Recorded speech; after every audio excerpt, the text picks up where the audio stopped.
그러면은 우리 조성철 회장님한테 이제 현장에 우리 조성철 회장님은 경남에 또 큰 인해재단이라고 이렇게 큰 재단이 있거든요. 현장 사회복지 현장 실천가이시기도 합니다. 그래서 현장에 오래 계셨는데 그 최근에 그 바우처 방식의 사회복지가 사회 서비스가 확대되면서 사회복지의 그 공공성이 약화되고 민영화를 조장한다는 그런 의견이 많는데요. 이 사회복지 민영화가 확대되는 방식으로 사회 서비스가 발전하며 공공복지의 정대를 주장하는 현 정부의 정책과는 좀 배치되는 면이 있는데요. 이에 대해서 현장에서 어떤 생각을 갖고 계시는지 말씀 좀 부탁드리겠습니다. 우리 존경하는 차장관님께서 우리 원론은 설명을 했기 때문에 바로 강론 대답을 하도록 하겠습니다. 이 바우처 제도는 여러 가지 우여곡절이 많지만 결국은 신뢰관계가 완성되지 못하다 보니까 정부는 지원 방식은 여러 가지를 연구한 것이 바우처 제도까지 온 겁니다. 최근에 이제 여러 학자들은 정부가 어떤 정치적 전략으로 여러 가지 생계 기초생활보장 제도를 7가지를 만들어서 이 복잡해가지고 실질적인 수혜자들은 그 내용을 몰라서 위기 때는 접근을 못하는 거예요. 며칠 전에 뇌모녀 사건이라든지 아마 여러분들 언론을 통해서 많이 들었을 거예요. 근데 이 바우처 제도가 사실은 선진 외국에서 시작했는데 절대적으로 전체 프로그램에 바우처를 하는 게 아니에요. 그 분야별로 극히 부분적인 것을 미국이나 일본 같은 걸 하는데 우리나라는 이 바우처 제도를 전체 다 파급을 해가지고 바우처 제도가 결국 복지 민영화를 만들게 된 거죠. 그러니까 이제 결국 복지 민영화는 시장 기능이 좀 있기 때문에 수요가 있어야 재정이 들어오니까 세이브가 되죠. 그러니까 이게 원래의 목적을 빗나가는 이런 위기도 왔다고 이렇게 봅니다. 근데 바우처 제도는 우리 예전에 우리나라가 했던 생활보장 제도에서 생계급여를 준다든지 여러 가지 제도를 많이 하면서 했지만은 그게 제대로 국가의 의지가 전달되지 아니하고 그게 여러 가지 감사 제도를 통해서 못하고 있는 것이 있지 않는가 해서 선진국 프로그램으로 도입한 것이 바우처 제도였어요. 근데 우리나라는 바우처 제도를 급여 방식이 한 80~90%를 인용합니다. 또 그리고 아마 여러분들 여러 가지 얘기를 많이 들었을 거예요. 우리나라가 사회보장 제도에 보면은 생활보장법이 주로 시작하다가 우리 김대중 대통령 때부터 국민의 기본권을 바로 챙겨야 된다 해서 기초보장법이 시작됐어요. 그러니까 다시 말하면은 1차적 욕구뿐만 아닌 정적 욕구인 2차적 욕구까지 누리게 될 권리가 있다. 참 좋은 제도였어요. 그러나 그에 따른 재정이 막대하기 때문에 그 재정을 효율적으로 쓰기 위해서 이런 바우처 제도를 도입했습니다. 그런데 이 바우처가 최근에는 국민의 복지를 근본적으로 책임지는 국가인데 국가는 바우처라는 시장 원리를 꺼내가지고 경쟁을 그냥 유도해 놓고 국가는 내몰라라 하는 게 아닌가 하는 것이 저희들이 현장에서 큰 우려를 갖고 있습니다. 여러분들 잘 알다시피 최근에 시내 가면은 재가노인복지센터 이런 게 굉장히 많아요. 그게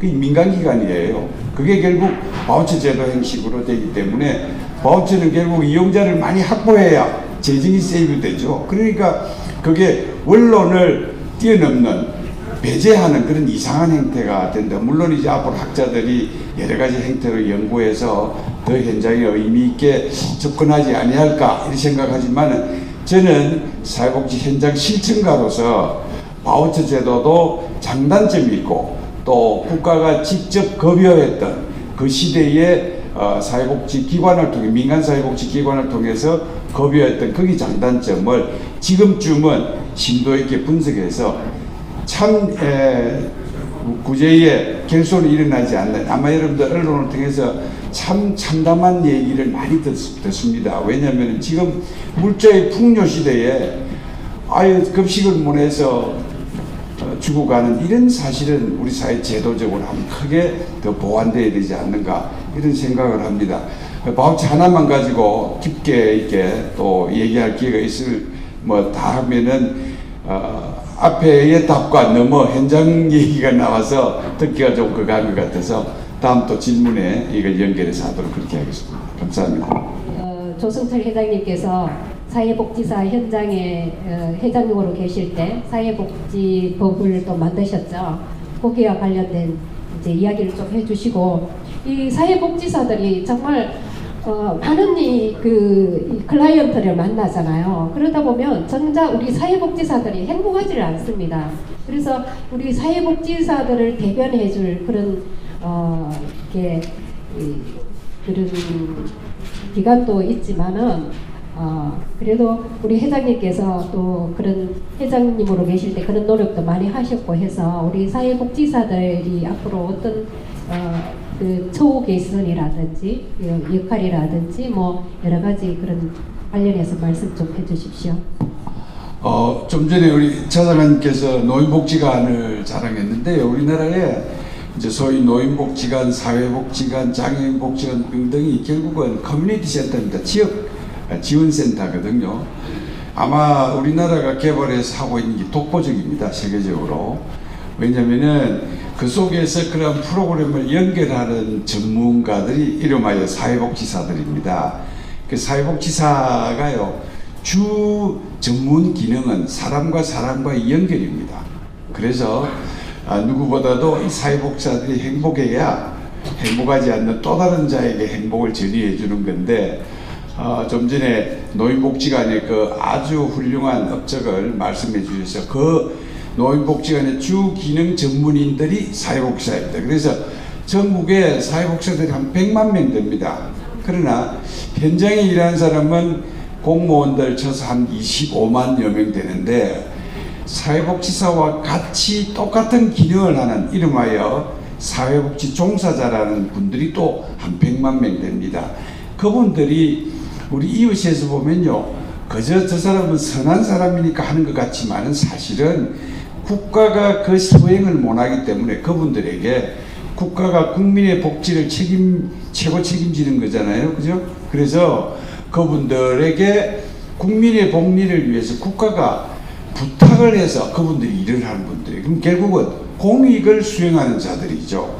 그래서 그 공익을 수행하는 자들도 사랑만 베풀고 선만 베풀 게 아니고 그분도 살아가게 될 책임이 있기 때문에, 그래서 그분들을 위해서 우리가 최소한의 소득 보장을 해야 되지 않느냐 해서 제가 사회복지사 등 처우 개선 관련 법을 만들었어요. 그래서 그 법에 준해가지고 또 그들의 위기를 도와줄 수 있는 사회복지 공제회도 이제 설립을 해서 최소한 우리들의 아픔은 우리가 스스로 책임지는 그런 제도를 만들고 있습니다. 그러나 우리나라가 어느 날 산업사회가 되면서 굉장히 많은 국민들에게 지원하는 제도가 급속도로 사실은 발전하고 있습니다. 개개인에게 물으면은 충분 조건으로 되지는 않지만은 정황상으로 보면 참 많은 제도를 우리가 만들고 있는데, 그 제도가 정치적으로 과잉되다 보니까 도움을 받는 또 일부 클라이언트들이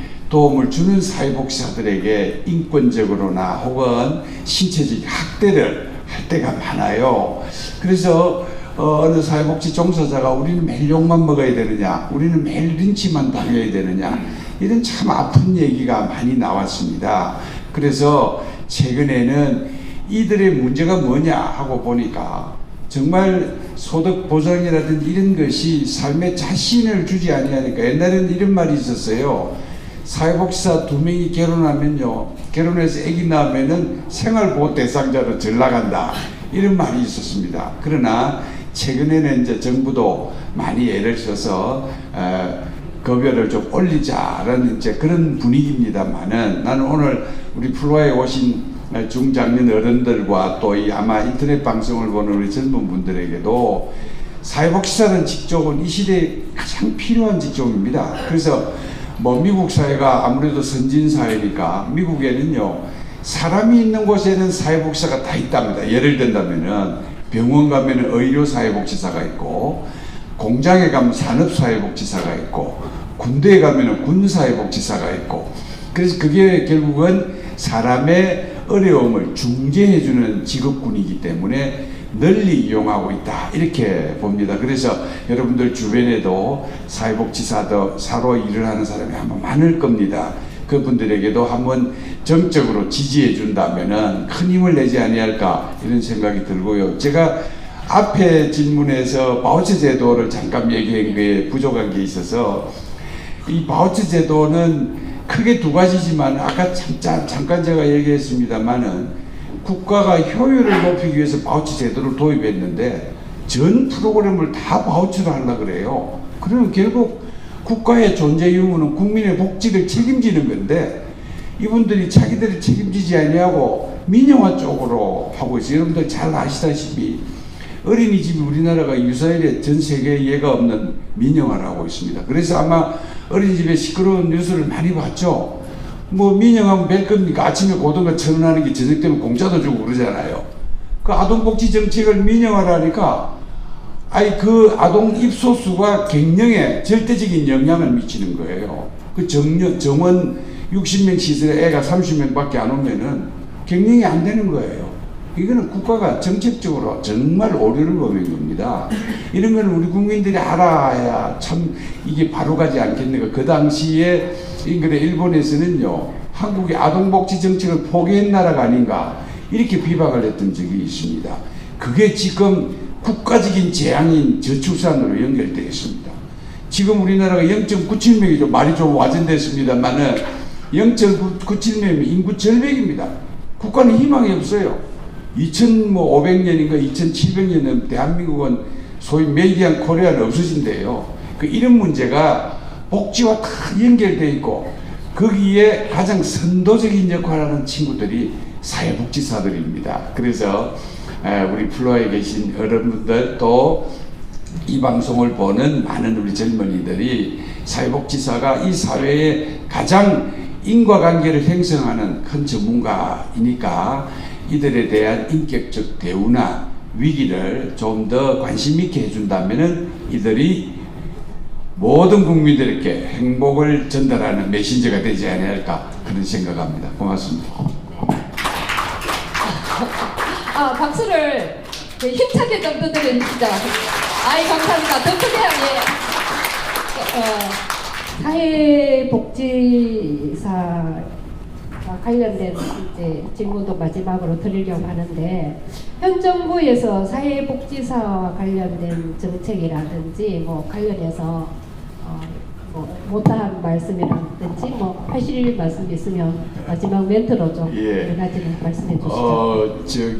존경하는 우리 차장관님 또 우리 사회에 꼭 필요한 복지 재정학을 현장에 도입해서 저희들이야 뭐 서비스 양을 자꾸 늘리려 하지만은 양을 늘리려면 재정이 있어야 될 거 아니에요. 그런 문제를 또 짚어주실 우리 김용화 교수님 등등 참 너무 좋은 자리입니다만은 저희들은 이런 문제를 논제만 던지지 말고 그럼 우리가 어떤 모션을 취해야 되느냐 이게 연결이 돼야 된다고 봅니다. 아까 2067년에 연금이 고갈된다는 우리 젊은 친구들은 어떡하지 하지만은 그럼 우리 어른들은 나는 괜찮구나 한다고 우리 후세가 큰일 나잖아요.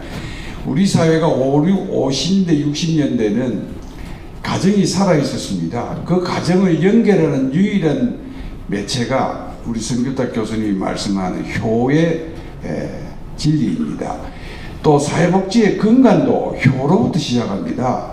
그 보면요, 아까 우리 이 사회복지 역사를 영국의 역사를 먼저 들었지만 저희들은 한국의 사회적 삶이 이 현대적 학문인 사회복지의 효시라고 감히 말하고 싶어요. 그래서 그 사회복지가 전 세계의 이 이념에 빠져 있는 유일하게 세계를 뭉칠 수 있는 것이 사회복지 정책입니다. 뭐 유엔도 그러한 제도를 갖고 있지만은 그런 것에 제시를 어디서 했느냐, 한국적 효가 가장 근간에 있다고 봅니다. 그 효를 참 외롭게 혼자 열심히 주장하는 우리 성규탁 교수님의 이론은 저는 너무 존경합니다. 여러분들도 혹시 우리 성규탁 교수님이 여러 영역에서 효의 중요성을 쓴 게 있습니다.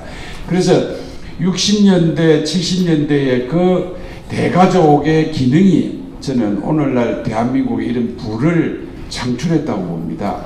그 부의 근간이 결국 그 가족 간의 문제이고 그 가족을 복원시키는 것이 2067년에 오는 위기를 막을 수 있다고 봅니다. 아까 우리 젊은 친구가 그런 말 할 때 어서 장가 빨리 가서 아기 낳고, 왜냐하면 가장 훌륭한 대비책은 이 막중한 저출산을 막는 겁니다. 그래서 일부 정치인들의 장난삼아 아기 뭐 둘째 낳으면 1,000만 원 준다, 100만 원 준다, 이런 장난으로 해야 될 일이 난 아니라고 봅니다. 그래서 오늘 오신 우리 여러 귀하신 우리 플로에 계신 분들이 정말 대한민국의 미래를 우리가 걱정한다면은 지금 현재의 뭐 정치적인 북한 문제 등등이 있겠지만 국민이 없는 국가가 어떻게 존재하겠습니까? 그래서 그 점에 대해서 여러분들이 관심 가져주시면 이 저출산만 극복한다 해도 참 우리나라는 뭐 어느 외국 학자가 그랬죠. 그 미래학자가 21세기 후반의 세계적인 나라는 대한민국이라고 그랬어요. 그 대한민국의 특성이 뭐냐? 세 가지의 큰 3H를 갖고 있다 하잖아요. 맹스카운 머리와 섬세한 손과 폭발적인 마음이 있는 이 대한민국이 전 세계를 이끌어 간다고 한국을 한 번도 안 와본 미래학자가 폴 케네디라는 분이 그런 말씀을 했대요. 우리나라가 이렇게 훌륭한 나라인데 이 지금 인구 구조적으로 역구조된 것만 걱정할 것이 아니고 지금부터라도 내 주변의 사람에게 빨리 결혼시켜서 아기도 낳게 하고 그런 어떤 다출산 사회를 만들어가는데 무엇이 필요하냐? 거기에 정부가 온 힘을 쏟아야 된다고 봅니다. 특별히 우리 존경하는 김용하 교수님이 오셔서 아마 그런 큰 일을 맡을 기회가 얼마든지 있을 것 같아요. 그래서 이 다출산 제도를 정책화시키는 데서 아마 오늘 이런 프로토킹에서 그 말씀이 기초가 돼서 했다면은 우리 선진복지 회장은 아주 국가적인 인물이 되지 아니할까 이런 생각을 합니다. 그래서 앞으로 이 많은 막대한 세원을 우리 스스로가 좀 부담해야 된다고 봅니다. 아까 65세 넘은 어른들은 연금을 3배 받는다 할 때 저도 조금 미안하겠구나 이런 생각이 드는데 우리 어른들이 먼저 솔선해서 사회복지세라든지 혹은 사회보험료율이 올라갈 수밖에 없습니다. 제가 오늘 세 번째 말씀드리려고 재원을 어떻게 할 거냐 이런 것도 조금 연구했는데 축약해서 말씀드리면은 우리 모두의 복지는 우리가 먼저 책임져야 된다는 이론이 저는 깔려 있습니다. 그래서 향후 전문가들이 사회복지세라든지 혹은 사회보험의 요율이 아마 크지 아니할까. 끝으로 한마디 말씀드리면 아까 우리 차장관님 말씀하듯이 미국에 의료보험이 없어요. 그래서 저희들이 미국의 어느 유명한 야구선수가 아기가 수술을 하니까 그 다음 아침에 퇴원을 하래요. 그 야구 시합을 해야 되는데 이 친구가 안 오니까 그 야구팀이 졌대요. 그 뒤에 아기를 안고 야구선수가 쫓아가서 왜 언제 왔느냐 하니까 어제 수술했는데 아침에 퇴원을 하라는데 갈 데가 없어서 아기를 안고 온 거예요.